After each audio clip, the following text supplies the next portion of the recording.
Hola Mariana, ¿qué tal? ¿Cómo estás? Quiero hacerte una pregunta. ¿Cuál ha sido el caso de éxito más grande que has tenido en tus terapias? Hola Humberto, mucho gusto, muchas gracias. Pues bueno, quisiera empezar con uno de mis casos de éxito, que fue de una paciente que tenía, bueno, tiene 25 años, es administradora de empresas y bueno, acudió a terapia conmigo por una situación de ansiedad. Esta ansiedad detonó a partir de una situación de exceso de trabajo, principalmente. Sin embargo, también hubo una situación de separación con su pareja y a partir de esto empezó con esta situación de ansiedad, ¿no? ¿Cuáles fueron como los síntomas principales? Pues no dormía, tenía mucha irritabilidad, problemas de comer en exceso, eh, mucho cansancio, dolor corporal. Entonces, estas fueron como algunas situaciones que ella empezó a detectar que algo estaba mal en la parte de su salud mental y en la parte corporal. Por eso ella decide acudir a terapia conmigo y ya haciéndole como una entrevista más profunda, bueno, pudimos identificar que la ansiedad no venía de ese momento, ¿no? Ese detonó situaciones, me decía ella que ya había tenido situaciones de ansiedad desde la infancia, adolescencia. Entonces se tarda, o sea, muchas veces en la parte de la atención psicológica se tardan mucho tiempo en reconocer que hay una situación mental. Entonces pueden pasar años, o sea, se han hecho investigaciones que tardan hasta 20 años en diagnosticar una depresión, ¿no? Entonces es bastante el tiempo que, pues, que la persona está padeciendo esta situación, ¿no? Entonces, bueno, empezó a hablarme un poquito de su historia de vida, también identificamos que su mamá traía ahí una problemática de ansiedad, la mamá ya se estaba atendiendo y comenzamos a trabajar con ella con algo que se llama, pues es la terapia cognitivo-conductual. Muchos consideran que la terapia cognitivo-conductual era como con los ratones, ¿no? Que los condicionábamos para que aprendieran a comer y todo eso, pero bueno, evidentemente esto ha evolucionado y ha cambiado la terapia. Y entonces principalmente es que ella, lo que hicimos, reconociera que estaba viviendo en esta situación de ansiedad, lo que le estaba afectando a nivel personal, a nivel físico, a nivel familiar, a nivel social, labora todas estas áreas que implica el que afecta esta situación, este trastorno, que fue diagnosticada con un trastorno de ansiedad generalizada. Y entonces lo que empezamos a hacer es estos pensamientos intrusivos que tenía constantemente, empezarlos a identificar, ¿no? Cómo a través de un diario de estos pensamientos, de cómo se iba sintiendo, lo que iba en su, no solo en la parte mental, sino en la parte física. Porque muchas veces solamente decimos, bueno, ya lo pensé y lo identifiqué, pero no es suficiente. Es importante escribirlo para a partir de eso empezar a hacer cambios, ¿no? Y saber de dónde vienen esos pensamientos intrusivos o ese miedo a perder el control. Entonces, primero hicimos esta parte del diario y a partir de eso a cambiar esos pensamientos, ¿no? Si, por ejemplo, tenía miedo a ir a trabajar, porque aparte algo que también afectó en esta situación es que por lo menos 3 o 4 veces al mes faltaba al trabajo por cómo se sentía. Entonces ella empezó a identificar qué le sucedía. Bueno, el trabajo pues también le generaba ansiedad porque no, por la parte también de la problemática con su pareja que había tenido, ¿no? Entonces vimos ahí esos dos factores importantes. El trabajo que era lo que le estaba provocando esta ansiedad, que no podía organizarse porque tenía 1000 pensamientos. Entonces, a partir de que empezamos a identificar esos pensamientos de que no podía, de que no era capaz, de que sentía inseguridad, a partir de eso hacemos un ejercicio de a ver, ¿cómo es que antes de la ansiedad tú sí podías hacer tu trabajo? ¿Cómo te concentrabas? Entonces ella empezó a identificar estos factores de que sí podía, de que sí había logrado bastantes cosas en su vida y empezó a generar esos cambios poco a poco en la parte del reconocimiento. Otra cosa importante que hicimos, pues trabajar mucho con la meditación. Y no solo la meditación de la que nos sentamos y ahí a respirar, ¿no? Porque muchas veces no a todas las personas les funciona la meditación de este tipo, ¿no? También puede ser una meditación activa. A ella este tipo de meditación no le funcionó, sin embargo, encontramos que a través del yoga, a través del Qigong, a través del Tai Chi, inclusive a través del caminar, pero del caminar que estemos concentrados, ¿no? Porque muchos pacientes me dicen, ay, no, yo sí camino, sí, pero ¿cómo? Camino de mi casa al metro, pero no lo estás haciendo concentrado porque pues estás con la presión de que tienes que llegar al metro y de ahí irte a tu trabajo, entonces no hay una situación de meditación como tal. Entonces ella empezó a hacer este tipo de ejercicios, a tener contacto con la naturaleza, también es importante, y le empezó a ayudar y empezó a cambiar como esta estructura. Por una parte, esto fue con la terapia psicológica. Sin embargo, también algo que yo utilizo es la acupuntura. Tengo pues un diplomado en acupuntura, entonces también es ahí lo que nos ayuda a la acupuntura es pues va al sistema nervioso central, que justo es lo que afecta a la ansiedad, ¿no? Entonces también fue trabajar determinados puntos en el cuerpo para ir bajando como esta ansiedad y ella fue reportando que se fue sintiendo más relajada, con menor tensión muscular, todo, empezó a dormir mejor. Entonces la verdad sí se vieron como esos cambios de los que llegó a como ya cuando la di de alta, que también esa es otra ventaja de la terapia cognitivo-conductual, que va alrededor entre 8 a 20 sesiones, ¿no? Porque muchos pensamos que eh, hay otras ramas de la psicología que sí van desde que se enfocan en la parte de la infancia, como el psicoanálisis, que trabajan ahí desde esa situación, ¿no? Pero aquí la terapia cognitivo-conductual es más en el problema que estás viviendo en el aquí y el ahora.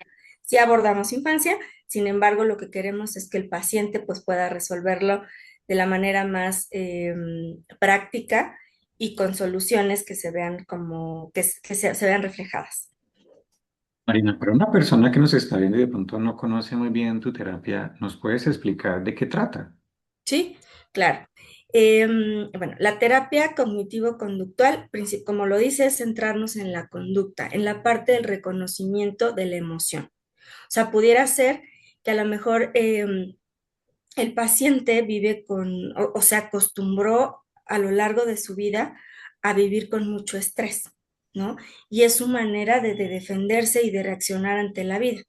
Entonces es algo que normalizamos, que decimos, bueno, pues estoy estresada, o sea, y así vivo, ¿no? Sin embargo, no es lo normal. Es esta parte de reconocer, a ver, ¿qué está pasando en mi cuerpo? Principalmente, ¿no? O sea, el sentir a lo mejor mareos, el sentir oleadas de calor que no están relacionadas con el clima, el sentir las manos que se te duermen, el sentir las manos temblorosas o cuerpo tembloroso, o sentir que voy a perder el control o miedo a morir, etcétera. Estas son algunas de las sintomatologías que primero tenemos que reconocer, ¿no? Esto es lo que nos dice la terapia cognitivo-conductual, reconocer la emoción. En este caso estoy hablando de la ansiedad, pero puede ser reconocer la emoción desde la parte de la ira, desde la parte de la depresión, desde la parte del miedo. Entonces, cuando nosotros reconocemos que algo no está acorde a lo que estamos viviendo, a partir de eso entra aquí la terapia cognitivo-conductual y es, a ver, ya reconocimos esta emoción. A partir de esta emoción, ¿qué podemos hacer? ¿Qué alternativas? Es decir, en la parte de la ansiedad, a ver, me provoca ansiedad que termine con mi pareja. Empezamos a identificar cuáles fueron los factores por los cuales terminaste con tu pareja. En este caso de mi paciente, pues fue que hubo una infidelidad, había situaciones de problemas de alcoholismo por parte de la pareja, violencia. Entonces, a ver, es decir, a partir de esto se fue generando la ansiedad, o sea, sí hubo una situación que la detonó. Ahora, ¿qué podemos hacer? Ya no está tu pareja contigo, ya estás en un lugar seguro. A partir de esto, ¿qué alternativas? Empezar a centrarte en ti, hacer ejercicio, practicar meditación, eh, las cosas que a lo mejor dejaste de hacer, ¿no? Que antes disfrutabas, como a lo mejor ir al cine, leer un libro, ir a comer, empezarlas a retomar. O sea, desde esta parte del retomar en nuestra vida, que a lo mejor le dimos una pausa y vivimos otras cosas, y entonces ahora es volver de esa pausa, pero obviamente con el aprendizaje que ya traemos, empezarlo a aplicar a nuestro presente, cómo podemos mejorar y cómo podemos sentirnos mejor. ¿En qué momento de tu vida dices la terapia cognitivo-conductual es lo mío? ¿En qué momento se presenta? Ah, ok. Bien. Bueno, esto fue a partir de la formación que me dieron en la carrera. Sin embargo, bueno, como terapeutas, pues también es importante tratarnos. No solamente es ay, sí, ya soy terapeuta, soy psicólogo y ya voy a dar atención, ¿no? No, también uno tiene que tratarse porque a veces problemáticas que traemos internas las podemos conectar con los pacientes, ¿no? Entonces es importante a partir de eso trabajar. Entonces, una fue la parte de la formación que me dieron en la carrera y que me gustó como mucho como esta parte de cómo el paciente puede salir. Y la otra también yo en su momento la he tomado, la terapia cognitivo-conductual, y me ha funcionado, ¿no? Entonces, a partir de eso fue que tomé la decisión que iba a ser cognitivo-conductual. Y otra cosa también, mi formación ya en lo que fue laboralmente fue cognitivo-conductual porque trabajé con personas con adicciones. Entonces, ahí sí está súper comprobado, inclusive la OMS, la Organización Mundial de la Salud, es como el programa que utiliza con pacientes que tienen algún tipo de adicción, ¿no? Entonces, es justo el cambiar conductas. Aquí te pongo un ejemplo en adictos, ¿no? Hay pacientes que quieren reducir el consumo de alcohol, por ejemplo, o bien otros pacientes que sí se van por la abstinencia.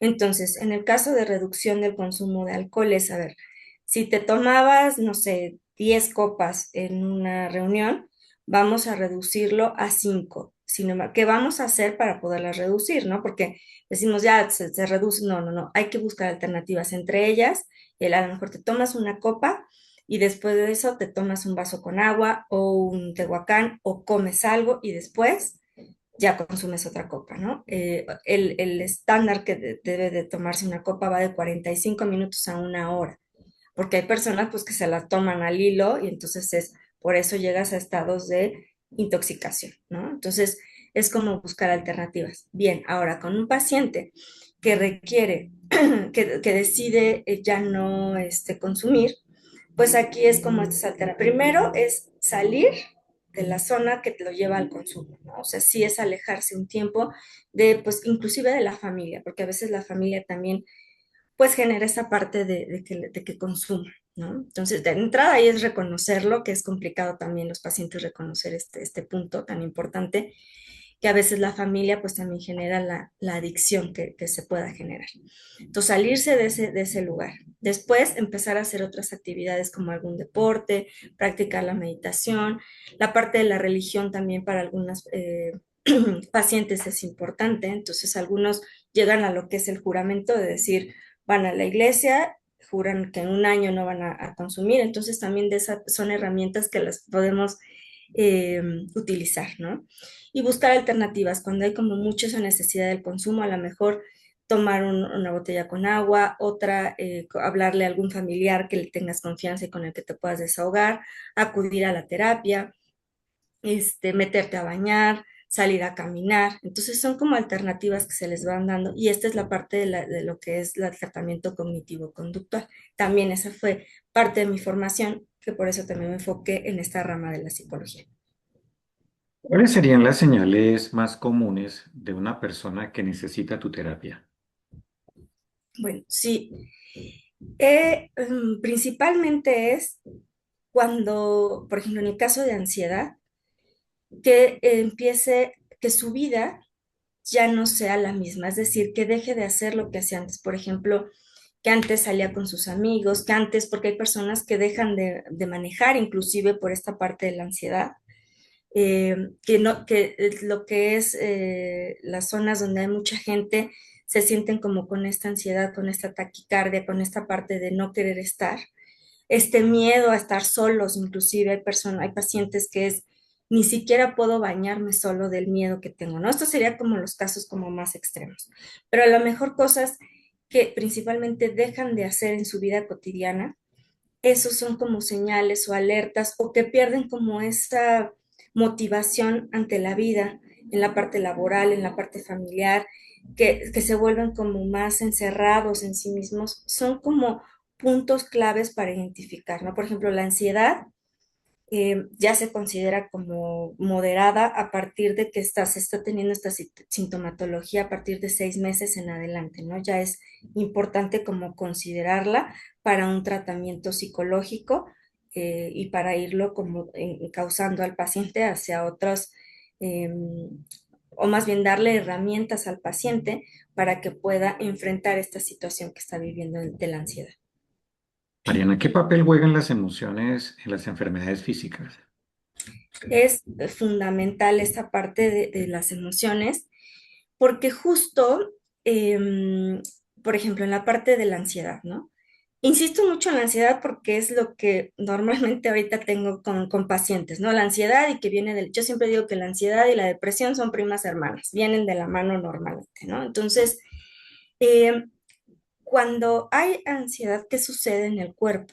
Los niveles de cortisol se elevan y entonces el cuerpo empieza o se acostumbra a estar a la defensiva y como que todo es un riesgo en su vida. Entonces, evidentemente, esto primero es la parte emocional, después viene esta cuestión a nivel químico que genera el cuerpo y posteriormente pues se presentan ya enfermedades como de hipertensión, diabetes, colitis, problemas en la piel, inclusive, ¿no? Esta parte de la dermatitis. Entonces las emociones están muy relacionadas con la parte de la salud física.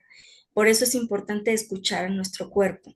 Lo que dice aquí la medicina tradicional china es que no solamente es la parte mental, sino también trabajar con la parte corporal. Nosotros, o sea, muchas veces en nuestro cuerpo tenemos esas señales, ¿no? Nos duele la cabeza, nos duele las cervicales o los hombros o la espalda, o tenemos este problema o gripas recurrentes, ¿no? Sin embargo, hoy la vida que nos lleva es una, estar en velocidad todo el tiempo corriendo, ¿no? Entonces, ¿qué necesito? Me enchocho. No estoy en contra de los medicamentos, no, no es eso, sino va de la mano, evidentemente la medicina alópata es importante, sin embargo también es importante escucharnos, de qué manera también estamos alimentando nuestro cuerpo. Si son pensamientos de miedo, de enojo, de ira, de frustración, pues eso es lo que le estamos dando a nuestro cuerpo y esto va a detonar en una enfermedad. ¿A qué iba con esto, no? Que tenemos toda esta sintomatología corporal y entonces, ¿qué hacemos? Nos enchochamos luego, luego sin identificar, a ver, ¿por qué me está dando este dolor de cabeza? ¿O por qué tengo este dolor de estómago? ¿De qué manera estoy, por ejemplo, en la parte del estómago, de qué manera estoy procesando mis emociones que a lo mejor no estoy diciendo lo que siento? Y entonces todo me lo voy tragando y se va directo al estómago, el estómago se inflama y aquí genera una colitis, ¿no? O una gastritis. Entonces, sí, sí o sí, sí, sí, sí considero y lo he visto, lo he comprobado en la parte con pacientes y a nivel personal, que si no procesamos nuestras emociones de una manera adecuada, se empieza a presentar una sintomatología, que esta sintomatología nos puede llevar a algún padecimiento o enfermedad. Mariana, ¿qué mito o creencia te gustaría desmentir sobre tu terapia en este momento? Principalmente se mucho de esta parte que ir al psicólogo es de locos, ¿no? Es esta parte de no, es porque ya estás loco, ¿no? Entonces, en realidad no es que estés loco, sino en realidad es que se han hecho como estudios ya muy profundos que a nivel mental eh, necesitamos trabajar y mejorar esta calidad de vida, ¿no?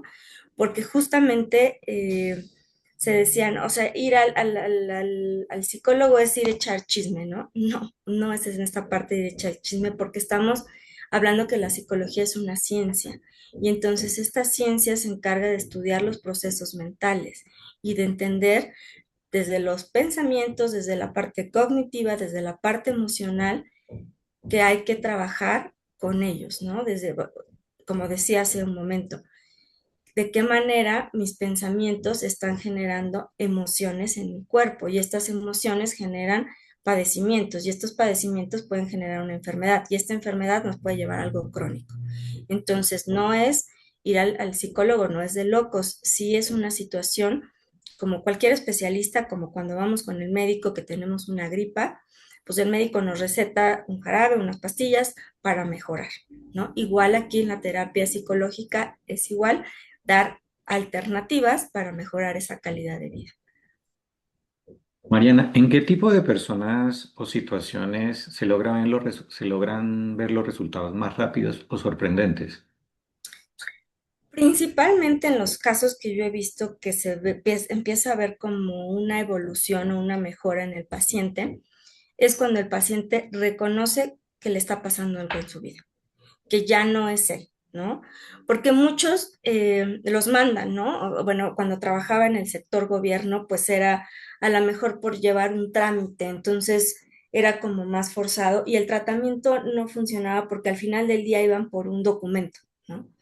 Sin embargo, cuando la persona dice, a ver, estoy cansado, estoy desgastado por este tipo de pensamientos que tengo, por esta tristeza tan fuerte que me está invadiendo, por este enojo que estoy viviendo, entonces la persona dice, necesito ayuda, que ese es el primer paso, reconocer que se necesita la ayuda, entonces ya acude el paciente y a partir de eso se puede trabajar muy bien porque vienen ya con la disposición y están reconociendo que algo sucede en su vida. Mariana, para alguien que nos ve y de pronto siente que su vida no fluye, ¿qué consejos nos das? Bueno, cuando una persona siente que su vida no fluye, ¿de qué manera podría eso irlo trabajando? De entrada, voltearse a ver, porque tendemos mucho a ver a los demás, ¿no? A poner, justo hace un momento tenía una paciente que veía como toda esta situación de ver por su familia, de ver por su pareja, de ver por la parte laboral. Y entonces, en ese momento, yo le preguntaba, ¿y dónde quedas tú? ¿Dónde queda esa parte de empatía contigo mismo? Tienes mucha empatía por otras personas, sin embargo, ¿cómo vas a poder apoyar a otras personas si no te estás apoyando a ti, si no te estás reconociendo y si no te estás validando? Que creo que eso es algo muy importante. Entonces, eso es como primero llevar a una reflexión de decir, esto es importante, esto, tú eres importante, tú sí vales también tus sentimientos, lo que tú piensas, lo que tú quieres en tu vida es importante antes de anteponer a otras personas. Entonces, eso sería como el primero de voltearnos a ver. Es muy difícil, sí cuesta, sin embargo, es como un ejercicio de empezarlo a hacer. Esa sería una. Otra, empezar a enfocarnos en las cosas que disfrutamos o que hemos dejado de hacer o los planes que a veces dejamos solo en el tintero, ¿no? Porque muchas veces hacemos de dejarlos ahí y ya la vida nos va comiendo y el tiempo se va yendo y es como hacer un alto para reestructurar eso que dejamos en algún momento y a lo mejor retomar, ¿no? Otra cosa, dedicarnos, el ejercicio ayuda muchísimo en la parte mental, en la parte neurológica, genera dopamina y serotonina de manera natural. Entonces, esa es otra manera de hacer ejercicio, el que les agrade, ¿no? O sea, puede ser desde yoga hasta el gimnasio, lo que cada uno se nos acomode. La parte de la meditación ayuda muchísimo. Está comprobado a nivel científico que la meditación cambia la estructura neuronal y cerebral, ¿no? Entonces es importante trabajar la meditación. Quizá a lo mejor acudir a grupos pues de a lo mejor danza terapia. Danza terapia es muy buena, también eso ayuda. Otra cosa, el dibujar mandalas también ayuda. Entonces son como, digo, aquí es como encontrar lo que sientan que les llena, que les beneficie en su día a día. Otra cosa importante que es la alimentación. Si nuestra alimentación está basada en puras grasas, que también está relacionada con la parte emocional, ¿no? Que cuando nos alimentamos con grasas o con comida chatarra y eso, pues de alguna manera es que queremos protegernos de de la parte externa, ¿no? De lo que está sucediendo. Sin embargo, este tipo de alimentación, pues al cerebro lo alenta y al cuerpo, pues lo va taponeando, ¿no? Le va afectando en diferentes áreas de los órganos. Entonces, también la alimentación es muy importante en nuestro día a día para mejorar nuestra calidad de vida. Serían aquí como algunos tips que podrían empezar a hacer para ir mejorando determinada situación por la que esté pasando alguna persona. Algo muy importante podríamos decir que es la comunicación asertiva. Ah, también. Justo. Esa parte de la comunicación asertiva también es importante trabajarla, porque muchas veces nos guiamos mucho por la parte visceral, ¿no? O sea, me dijo y tengo un reflejo automático ya de enojo y tendemos a reaccionar así, ¿no? A veces y nos arrepentimos después, ¿no? De que decimos, chilla, ¿para qué le dije? No debió de haber sido así, ¿no? Sin embargo, el cómo a veces es nos hemos acostumbrado a, es pregunta y respuesta en automático respondemos, ¿no? Y algo, una parte de la comunicación asertiva es decir, déjame ver, déjame pensarlo, déjame ver cómo le puedo hacer antes de tomar una decisión. Eso es empezar a hacer una comunicación asertiva, porque podemos calmar nuestra mente a través a ver, ¿cómo puedo solucionar este problema de la manera más asertiva, calmando nuestra mente? Y otra cosa que también es muy importante, combinar con la parte de la respiración. El respirar es básico, ¿no? Yo a veces les pregunto a mis pacientes, ¿sabes respirar? Y pues se me quedan viendo, ¿no? Así, pues claro, si no me muero. No, no, sí, o sea, me queda claro que sí respiras, pero ¿de qué manera lo haces? ¿Lo haces de una manera consciente o lo haces nada más por la parte de sobrevivencia, ¿no? El respirar a qué nos lleva, al aquí y el ahora, a nuestro presente, ¿no? Manejo mucho el ejemplo de los bebés, cómo respiran los bebés, con la pancita, ¿no? Se les infla. Y a lo largo de nuestra vida vamos perdiendo esto.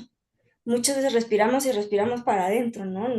Ya sin esta parte consciente de que esa es la manera adecuada de respirar. Entonces, combinar nuestra respiración con una comunicación asertiva, eh, bajando o tranquilizando nuestros pensamientos, nos llevan a tener también una mejor comunicación y una mejor calidad de vida también para nosotros y esto lo transmitimos a otras personas también. Diana, ¿podríamos decir que tu terapia lleva a la persona hacia el autoconocimiento? Así es. Justamente, principalmente es esto aparte del autoconocimiento, de saber reconocer cómo se sienten, cómo están. Eh, Algo importante, ¿no? ¿Cuántos de nosotros nos preguntamos cuando despertamos cómo amanecimos? Creo que son muy pocas las personas que he conocido que hacen esto. O cuando nos preguntan, ¿cómo estás? Nuestra respuesta automática es bien, ¿no? Pero a lo mejor en realidad no estamos bien. A lo mejor podemos decir, ¿sabes qué? Hoy no ha sido un buen día. No con todo el mundo vamos a platicar de nuestros problemas, ¿no? No, esa es no es la intención. Sin embargo, sí reconocer con nosotros mismos cómo estamos. Es decir, a ver si estoy enojada. A ver, esto me causó tristeza. O esto me causó alegría. O esto me causó satisfacción, pero ya está como tan automático en nuestra vida que es, estoy bien, no pasa nada en mi vida. Ya hasta que se empiezan a presentar ciertos síntomas es cuando decimos, sí está pasando algo.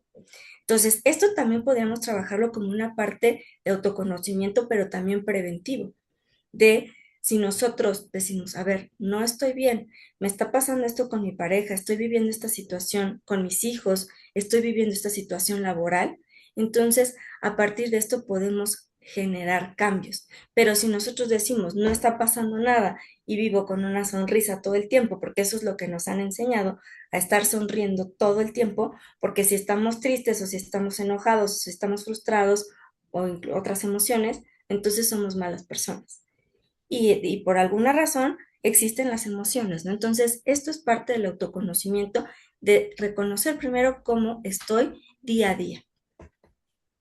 Mariana, hay una persona que de pronto quiere ser atendida o tener una consulta contigo. ¿Dónde te pueden ubicar? En mi Instagram, @psic.mariangraval. Eso es ahí en el Instagram y mi número de teléfono lo puedo dar. Es Claro. el 55 42 72 86 39. Mariana, ¿algún mensaje que quieras dar? Pues principalmente que pongan mucha atención en su salud mental. Creo que es primordial identificar lo que sucede con nuestras emociones, con nuestra vida, con nuestro día a día y ponernos a nosotros como en primer lugar para partir de eso ayudarnos a nosotros y pues poder, ahí sí podemos ser empáticos también con otras personas. Mariana, muchísimas gracias, excelente experiencia y bueno, nos sería hasta una próxima oportunidad. Muchas gracias, Humberto, por la oportunidad y estamos en contacto.